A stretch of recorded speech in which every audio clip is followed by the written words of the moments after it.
Donc, Laurent Chiche lui a récemment écrit un article sur la chirurgie biliaire, ou du moins les complications de la chirurgie biliaire.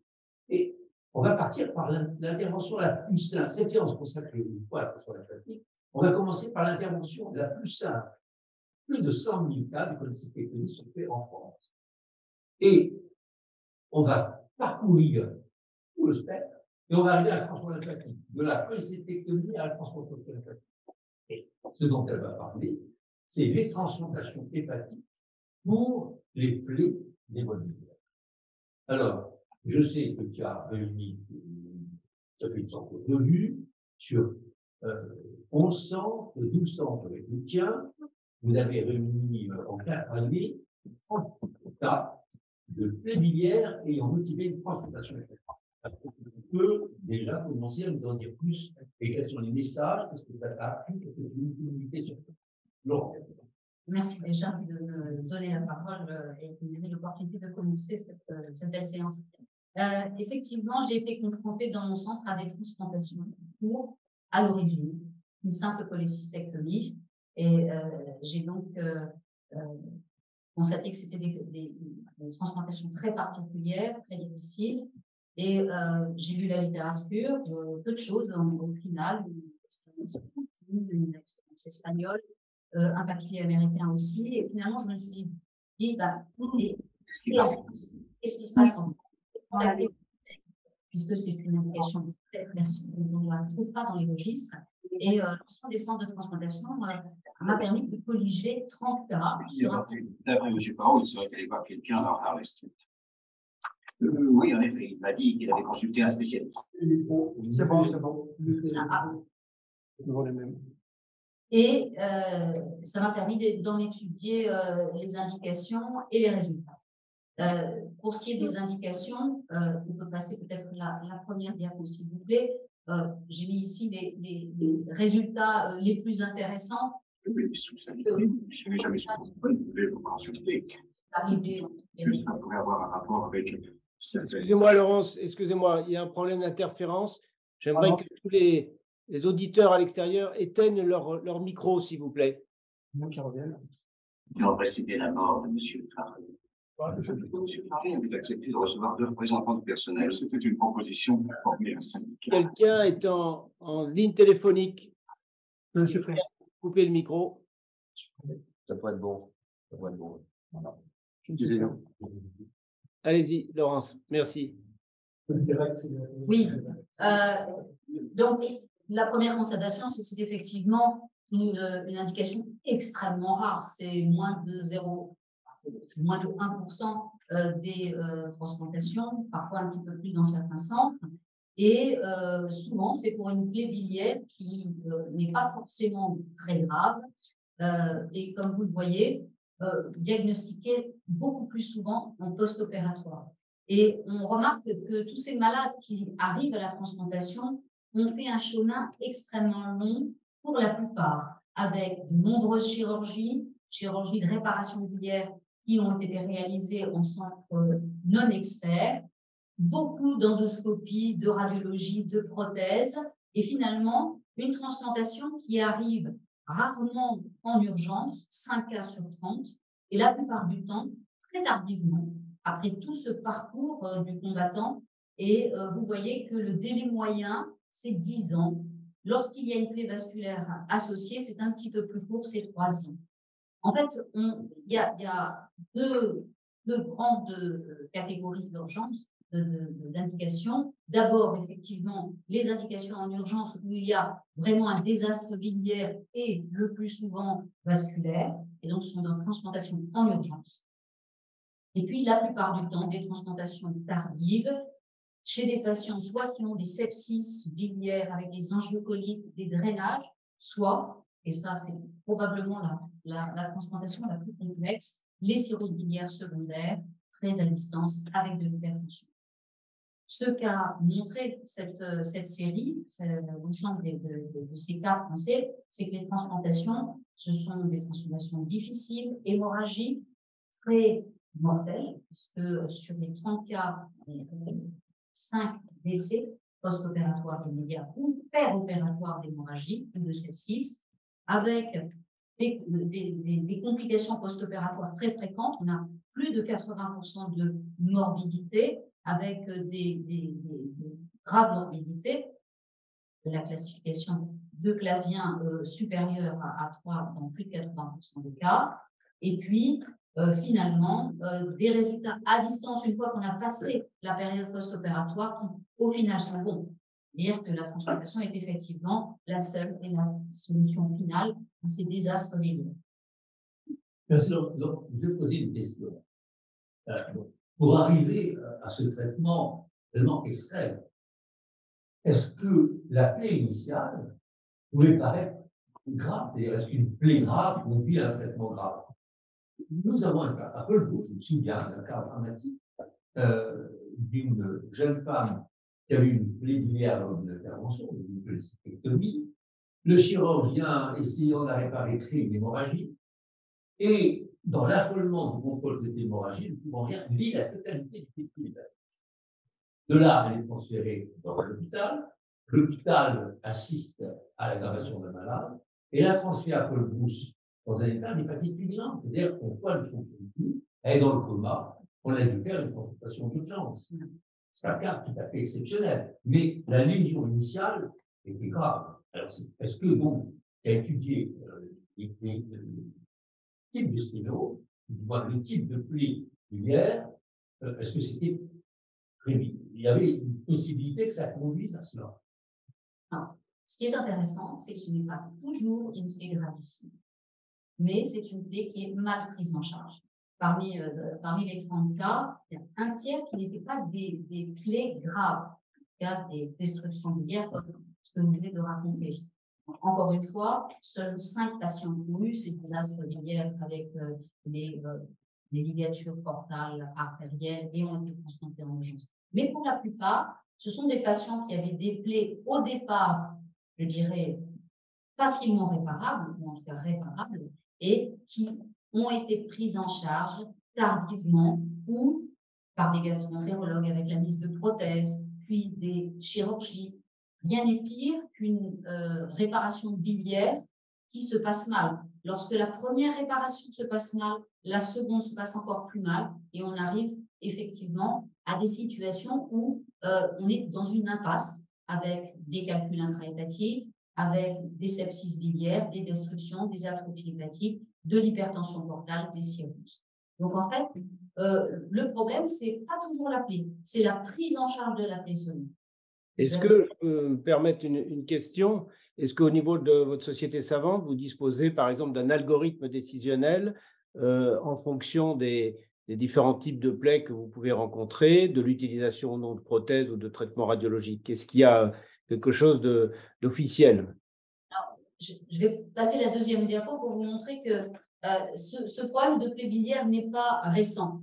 En fait, il a toujours existé. Et regardez si on tape sur PubMed, plaie biliaire et cholécystectomie, vous voyez que le nombre de publications continue d'augmenter. C'est vraiment un problème, parce que vous le savez, à partir des années 80, l'ère de la sonoscopie est arrivée et on a vu une augmentation tout à fait nette des plaies biliaires péropératoires. Alors, il y a beaucoup d'explications, on pourrait en parler.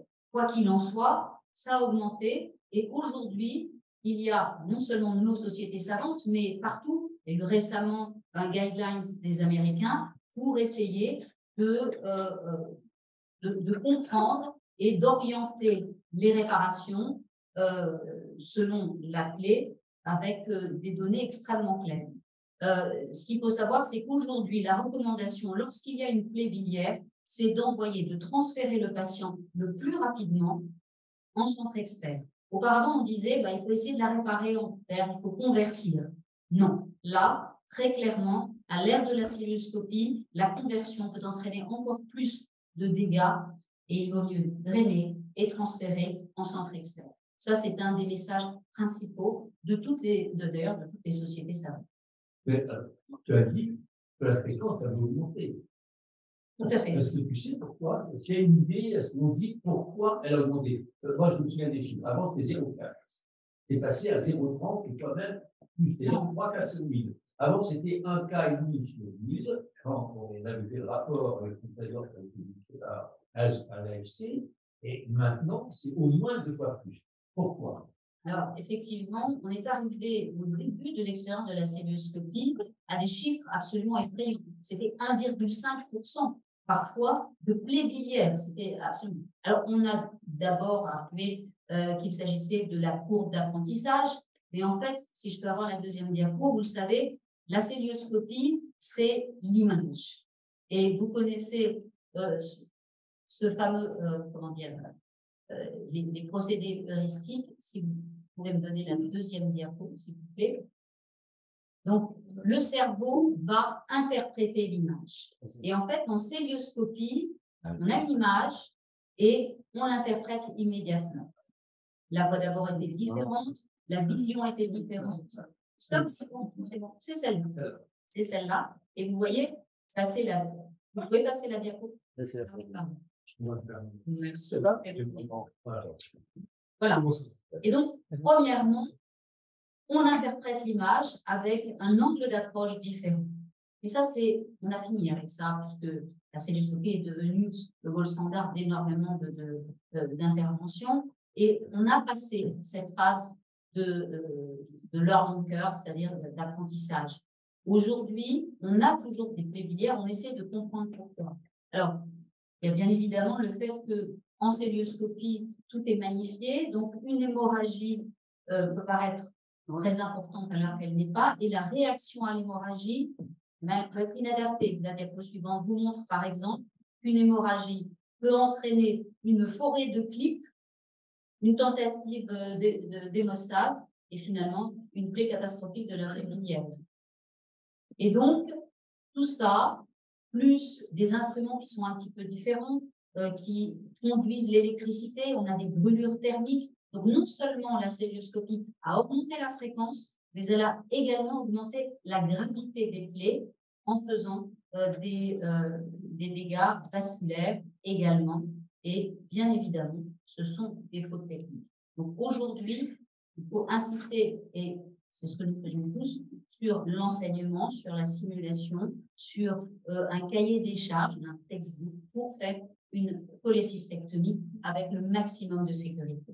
Alors, j'ai lu dans un travail, donner notre explication. Vous disait qu'aujourd'hui, les chirurgiens qui font de la laparoscopie n'ont pas l'habitude de faire chirurgie ouverte. Et par conséquent, face à une éventuelle conversion, ils n'osent pas, ils continuent, alors qu'ils se trouvent dans une situation difficile, que c'est une chronique, avec un tissu dur, ils ont des difficultés à faire la cholécystectomie, ils devraient s'arrêter et faire une conversion. Et en fait, ils ne savent pas faire la conversion. J'ai appris que dans certains hôpitaux américains, il y a open surgeon, on appelle un spécialiste de l'ouverture. Les autres chirurgiens ne savent pas un spécialiste. Alors, est-ce que c'est peut-être une raison continuer à rester dans un cas difficile et s'acharner à. Voilà. Alors, aujourd'hui, la recommandation, c'est effectivement non pas de convertir, mais de faire une cholécystectomie partielle. C'est-à-dire de laisser coller, d'éviter de s'approcher du danger. Ça n'est pas non plus parfait. On voit aussi des cholécystectomies partielles avec des coups de pince automatiques. Il y a des choses qui sont un petit peu étranges aujourd'hui. Toujours est-il qu'on ne recommande plus de convertir, car vous avez raison, les jeunes chirurgiens sont bien plus à l'aise en célioscopie qu'en laparotomie. C'est la raison pour laquelle il faut, à ce moment-là, le transférer dans des centres où il y a des dinosaures qui savent faire des chirurgies ouvertes. Maintenant, quand tu dis il faut transférer à un centre expert, la Thierry, non, ce n'est pas le cas, parce que tu viens de dire que c'était justement le mauvais management, le mauvais traitement qui avait été fait par la suite, après l'intervention. Mais le chirurgien, le malheureux qui a fait la plaie biliaire, a fait ce qui était de mieux pour lui, il a envoyé un autre. Mais cet autre n'était peut-être pas un expert. Autrement dit, il faut maintenant définir le degré d'expertise. C'est-à-dire, faut-il l'envoyer à un chirurgien général, disons, il a une plus grande expérience que lui, à un chirurgien digestif, ou à chirurgie hépatobiliaire. En tout cas, je ne sais pas quelle est la définition de chirurgie hépatobiliaire. Alors, c'est vrai que la cholécystectomie est encore aujourd'hui considérée comme un acte simple. Vous l'avez dit, 120 000 transplantations de cholécystectomie, et c'est vrai que c'est l'acte de tout chirurgien. Donc, je crois que maintenant, avec, comme on l'a vu, les recommandations, avec l'hyperspécialisation, car maintenant on sait qu'il y a des centres hépatobiliaires dans tous les centres hospitaliers universitaires, je crois que nous arrivons à faire comprendre aux chirurgiens de les transférer dans des centres où il y a véritablement cette spécificité, cette spécialité qui est la chirurgie hépatobiliaire que monsieur vous avez créée. Puisqu'on parle de chirurgien expert.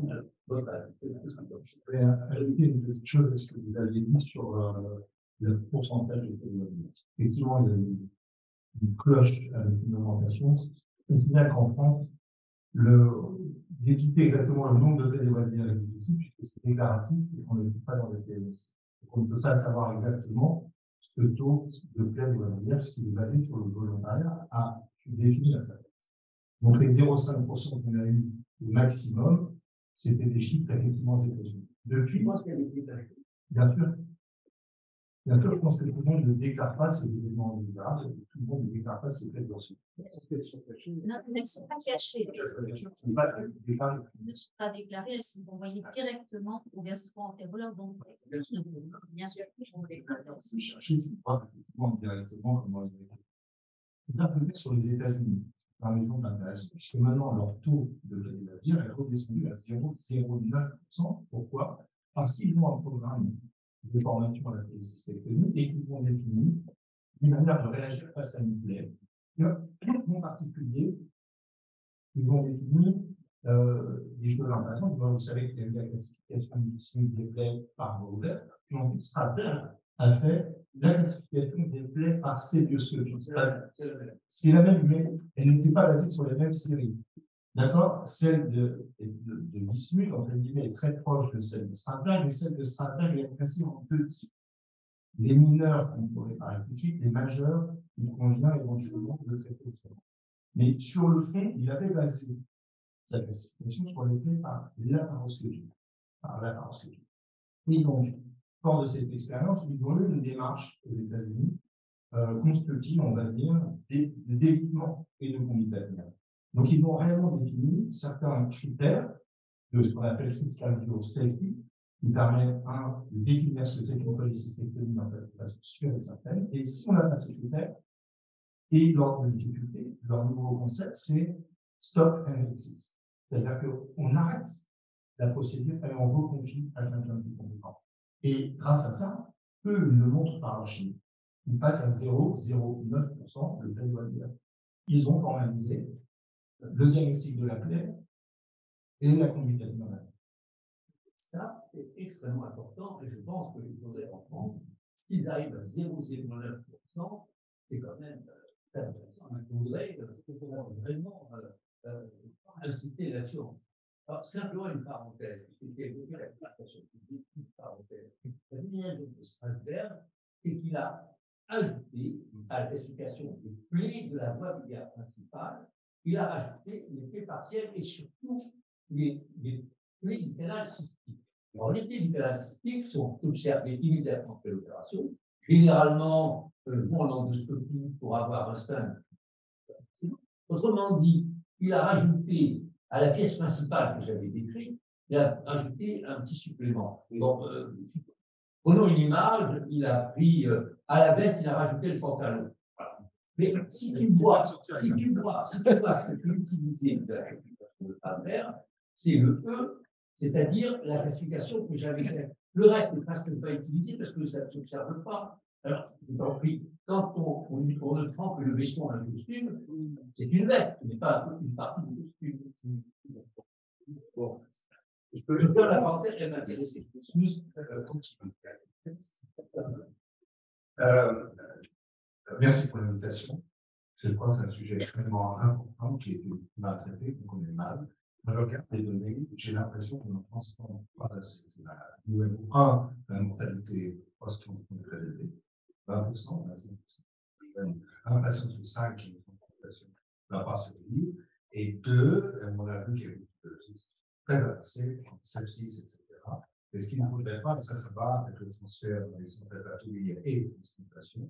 Il y a aussi une liste d'attente, il y a certainement beaucoup qui doivent trouver la liste d'attente parce que ce n'est pas une priorité pour avoir la transplantation. Ce qu'on va commenter, nous donner des critères, on a vraiment des bonnes indications pour la transplantation. Je pense qu'on est plutôt pro-conservateur. Ces patients sont réopérés, réopérés, ont des infections, ont des antibiotiques, donc c'est vraiment le traitement ultime. Il n'y a pas d'autre. Est-ce qu'on ne devrait pas avoir des critères plutôt plus larges et avoir une mortalité plus basse après la transplantation et finalement sauver des malades qui n'atteignent pas. Tu as tout à fait raison, puisque effectivement, le chiffre a l'air très faible pour une transplantation, mais on ne compte pas les gens qui ne sont pas référés dans les centres, qui sont trop âgés pour avoir une transplantation. Donc, ce chiffre est certainement très sous-estimé. La deuxième chose, c'est qu'ils arrivent à la transplantation dans des états tels que parfois on ne peut pas les transplanter parce qu'on n'arrive pas à avoir une fenêtre de transplantabilité parce qu'ils sont septiques. Donc, et quand on les opère de toutes les façons, la plupart du temps, soit on a une hypertension portale effrayante chez des malades déjà opérés avec des adhérences transplantation hémorragique, à laquelle on rajoute des chocs septiques péropératoires, ce qui explique une mortalité très élevée. Et je suis tout à fait d'accord, on arrive à cette ultime décision trop tard. Effectivement, il faut militer pour que ces patients arrivent dans des centres experts de transplantation pour voir si on ne peut pas les transplanter plus précocement et voir avec les organismes, parce que ces patients bénéficient d'une composante expert, c'est-à-dire que ce n'est pas des indications habituelles, ils ne sont pas pour beaucoup cirrhotiques, donc ils ne répondent pas aux MELD. Donc c'est finalement des patients qu'il faut amener à la transplantation et discuter au cas par cas pour qu'ils accèdent à un greffe. Donc effectivement, il faut que tout ça soit reconnu et il faut qu'on fasse passer ce message. La transplantation a de très bons résultats si on l'a fait effectivement dans de meilleures conditions. Bon, avant d'arriver à la transplantation, il faut arriver également au bon traitement de la complication, de cette complication que j'ai connue. Puisque c'est une chose de faire la pépinière, c'est regrettable, c'est terrible, etc. Mais ensuite, la fonctionnalité qui a montré, c'est que c'est des pépinières qui apparemment étaient simples et qui ont tellement mal été traitées secondairement qu'on arrive à cette complication de la cirrhose pulmonaire. Il y a, avant d'arriver à comment bien poser l'indication à la complication, il faut peut-être s'arrêter comment bien traiter la pépinière. Moi, je sais qu'il y a une question de moment. Le moment du traitement est très intéressant. Pour moi, c'est fondamental. Autrement dit, il y a des chirurgiens, même experts, qui se précipitent tout de suite sur la pépinière en post-opératoire immédiat dans la première semaine, etc., avec la maladie prévue. Ça arrive, ils ont une expertise, ils savent faire la réparation biliaire, mais est-ce que c'est le bon moment? Et il y a d'autres qui vont préférer attendre. Pour moi, l'attitude est de dire qu'il vaut mieux attendre la sténose assez tardivement et réparer une sténose en terrain biliaire froid et non pas se presser à faire la réparation. Je ne sais pas. Donc, moi, il y a l'attitude devant la biliaire, l'attitude devant la réparation biliaire et, troisième point, l'attitude ultime devant la cirrhose. Alors, c'est un sujet qui est très débattu. Toujours une controverse entre la réparation précoce et la réparation tardive. Tout dépend de la situation. Et c'est vrai qu'il faut savoir quand ne pas faire une réparation biliaire. Et quand ne pas faire une réparation biliaire, c'est essentiellement dans le sepsis, lorsqu'il y a des plaies vasculaires associées, lorsqu'il y a des déchirures de la voie biliaire, bref, quand on ne peut pas faire une réparation de qualité. Donc, au final, effectivement, la réparation immédiate, elle peut être faite si justement le malade est référé immédiatement et qu'il n'y a pas de contexte septique, le malade est opérable. Ça limite quand même l'impact sur l'hospitalisation, les coûts, l'impact psychologique, et on peut faire une bonne réparation dans de bonnes conditions par des chirurgiens experts précocement. Mais c'est vrai qu'après, si on les reçoit tardivement ou dans un climat septique et inflammatoire, il faut savoir attendre. Et attendre avec des drains biliaires, c'est très long. C'est très, très long. Alors, parfois, on a la chance d'arriver à une sténose, et on doit aussi faire face aux enjeux aux problèmes médicaux. Il y a un académicien qui n'est pas là, Georges Mansour, qui vous pose une question. Mais merci Henri, merci, c'est tout à fait passionnant cette discussion et c'est une entre guillemets belle série de 30 cas. Laurence, au stade où tu en es de ton exposé, est-ce que tu peux déjà nous dire quels sont les critères de transplantabilité pour ces plaies des voies biliaires? C'est-à-dire, c'est ce que vient de dire Henri, pourquoi est-ce qu'on va les transplanter? J'ai bien compris que quand tout le pédicule est lié, on a une insuffisance hépatique terminale, ça c'est clair. Mais je pense que tous les cas ne correspondent pas à cette situation. Et donc, je crois que c'est difficile, vous dites qu'il faut transplanter, mais c'est difficile de dire à ce stade-là, on ne peut plus rien faire. Est-ce qu'on peut avoir plus de précision par rapport à cette situation? Moi, j'étais confronté, comme beaucoup d'entre vous, une fois dans ma carrière à prendre cette décision. Comme tu l'as dit, c'était difficile parce qu'il n'y avait pas du tout d'insuffisance hépatique, il n'y avait qu'un problème d'hypovascularisation artérielle, il n'y avait plus de voie biliaire. Et puis, il a fallu attendre que les experts nous donnent des points pour que finalement, on puisse accéder à la greffe. Bon, tout s'est bien passé, mais je voudrais que tu nous dises, puisque tu as une plus grande expérience, même si elle est sûrement plus bibliographique, quels sont les critères qu'on peut envisager, énumérer pour discuter de cette transplantabilité de ces patients? Je vais répondre très rapidement. C'est-à-dire, à un moment donné, on ne peut plus réparer la voie biliaire. On ne peut plus restaurer le flux biliaire. Donc, on a deux situations avec des patients qui n'ont pas de flux biliaire normal et qui vont s'infecter en permanence avec des angiocolites et drainage, des calculs intrahépatiques et qui vont avoir une vie qui va être absolument abominable avec des sepsis en permanence. La deuxième chose, c'est la cirrhose biliaire secondaire avec de l'hypertension portale, avec des complications d'hypertension portale et également des épisodes d'angiocolite récurrents, des prothèses et donc les deux situations, si on met à part la transplantation en urgence, comme on en a parlé déjà, c'est essentiellement des destructions biliaires et nous, à Bordeaux, j'en ai eu 3 comme ça, où les patients étaient constamment hospitalisés pour des sepsis avec des changements de drain et de la nécrose des voies biliaires, qui faisait qu'on n'avait pas d'autre solution que de faire la transplantation, puisque l'ensemble des voies biliaires étaient atteintes. Et il y a une question. Guy Lavassal a une question à poser. Bernard. Oui, bonjour à tous. D'abord, félicitations pour avoir choisi. C'est passionnant cette discussion. Henri Bismuth se souvient qu'on s'était rencontrés, qu'on avait discuté des plaies des voies biliaires au début de la cœlioscopie. J'ai présenté devant. Désactivé. Le nom qui parle, c'est M. Comte. Je peux continuer? Oui, allez-y, allez-y.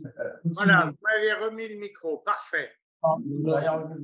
Donc, je reprends. Cette discussion est passionnante et Henri Bismuth se souvient. Hop, j'ai supprimé. Allez-y, monsieur Lenoir. Bon, Vas-y. D'abord, donc, je voudrais d'abord vous féliciter pour ce sujet, parce que c'est un sujet qui est ignoré. Je vais prendre un simple exemple. Le second rapport sur les plaies biliaires de l'AFC, qui a été fait en 2011 par Regimbault, Page et puis Privot, ne parle pas de transplantation hépatique. Il prouve que beaucoup de ces cas ne sont pas répertoriés, ne sont pas rapportés. Le point sur lequel je voudrais insister, c'est sur la prévention des accidents en cœlioscopie. On peut revenir sur la chirurgie ouverte. Du temps de la chirurgie ouverte, on opposait la voie antérograde et la voie rétrograde. La voie rétrograde était préconisée pour éviter, soi-disant, la migration des calculs de la voie biliaire. Mais dès que c'était difficile, la plupart des gens reconnaissaient qu'il fallait disséquer la vésicule d'avant en arrière. Et cette méthode peut être appliquée aussi en cœlioscopie. Parce que je pense, et j'ai toujours prétendu, qu'il ne fallait jamais disséquer le cystique dans la colestectomie cœlioscopie, mais qu'il fallait disséquer le tiers distal de la vésicule.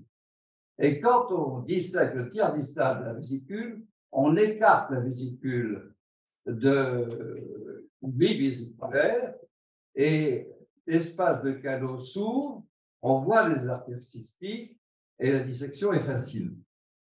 Je crois que c'est vraiment une façon importante d'éviter les plaies de la voie biliaire principale. En plus, très souvent, on repère aussi la branche droite de l'artère hépatique qui est beaucoup plus grosse que l'artère cystique, et bien sûr, il faut éviter de la clipper. Quand il y a l'hémorragie, il me paraît important de dire qu'il ne faut pas faire de geste à l'aveugle. Il faut commencer par comprimer et par aspirer, éventuellement par tamponner la zone qui saigne par la vésicule elle-même qui est disséquée, ou par une compresse qu'on introduit par un trocard. On peut même éventuellement clamper. Attends, Bernard, tu avais une question à poser. Oui, je dis ça parce que la prévention me paraît très importante. Oui, et la prévention n'est pas enseignée. C'est ça, en fait, mon commentaire. C'est plus un commentaire que Merci, voilà. monsieur. Merci. Mais je crois que c'est important. Merci. Il y a un truc qui vous parlait. Il est absent. Il est parti. Ah, d'accord. Donc, je pense qu'on peut conclure beaucoup sur les été dit. Moi, ce que je retiens, c'est que les Américains sont arrivés à 0,09%. Et donc, il y a un enseignement de conduite à publier, ça, d'opération technique, mais de conduite à publier. Moi, c'est très important que l'on discute de cela. C'était l'occasion peut-être une séance de l'Académie pour justement comment éviter la publière. Ça, c'est un autre. Nous sommes arrivés aujourd'hui à la fin. Non seulement elle a eu lieu, elle a été maltraitée, et même la transplantation est mal indiquée. Vraiment, on est dans la catastrophe. On est dans la catastrophe totale. Je m'excuse de dire ça, pourquoi je rentre. Puis, tout à fait un peu excédé. On va passer tout de suite parce qu'il y a le temps.